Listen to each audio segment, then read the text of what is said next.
La question qui se pose quand on veut faire des réformes, est-ce qu'il faut avoir l'accord de la base, des gens d'en bas, ou l'accord des spécialistes, des gens d'en haut, dans le domaine linguistique notamment? Moi, je suis extrêmement sceptique sur l'accord des gens d'en bas.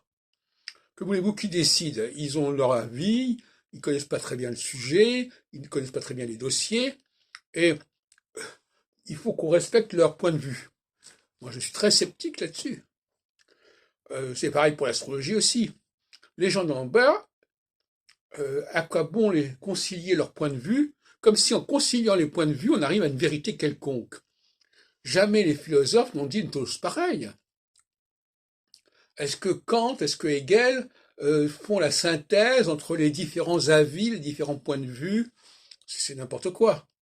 C'est absolument pas comme ça que ça se passe. Donc, si on veut réformer une langue, il ne faut pas dire « Ah ben voilà, les gens parlent la langue de cette façon-là, donc c'est la règle ». Réformer la langue, ça n'est pas forcément aller dans le sens des pratiques courantes, des pratiques en vigueur. Ça me paraît évident. Et c'est valable dans n'importe quel domaine. Donc, on voit bien que la solsticialité, parce que c'est dont il s'agit, qui consiste à essayer de trouver des compromis entre les différents points de vue, ça n'a aucune valeur. Ça peut marcher, effectivement, pendant la période solsticiale, mais la période solsticiale, c'est une sorte de trêve, en fait, côte. C'est une trêve.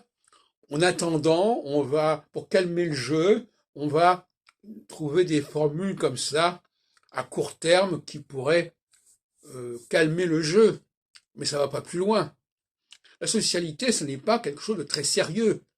C'est une sorte d'expédient pour gagner du temps, pour calmer le jeu, mais c'est totalement irresponsable.